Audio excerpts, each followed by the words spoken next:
A new documentary will be shown this week at the San Francisco Film Festival. The topic, an infamous Bay Area photographer. Yeah, the late Jim Marshall said that he liked cars, guns, and cameras. The guns and the cars got him into trouble, but the camera made him a legend. And now, as Ken Bastida reports, a new film reveals more to the story. Jim Marshall, the San Francisco photographer, captured some of the most iconic images in rock and roll. Jimi Hendrix at Monterey Pop, the Allman Brothers in Macon, Georgia, and the Beatles' historic last concert at Candlestick Park. These pictures no one knew, least of all me. I sure as hell didn't know it was the last concert. Turns out it was.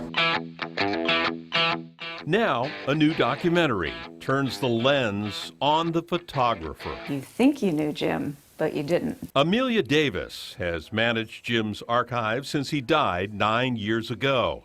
She says there are over 1 million images in black and white alone.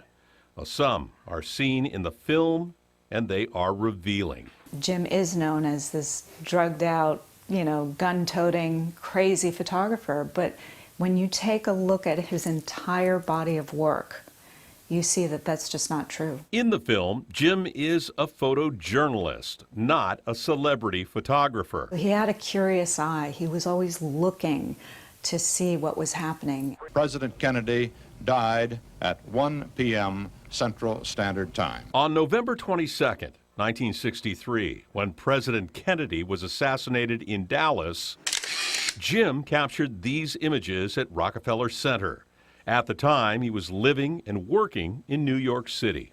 They are some of his most powerful photographs, I think, some of the most powerful images that he's taken, to just see the shock and the sadness of people finding out for the first time that John F. Kennedy had been assassinated. He documented the poverty of Appalachia for a national magazine, living with a coal mining family for months. Jim befriended them and really photographed them in a way that gave you the humanity of these people. He didn't feel sorry for them. He was showing that they were very proud and they were human. Jim pulled his photographs after he read the reporter's account, calling it disrespectful. He said, "I will not allow my photographs to be shown that way." The collection is now at the Smithsonian.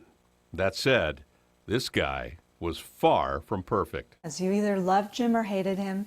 He either loved you or hated you. Jim had an unpredictable temper, 2 broken marriages, and a serious dependency on drugs and alcohol. But he always saw humanity in those he photographed, such as jazz musician John Coltrane and his lifelong friend, the great Johnny Cash.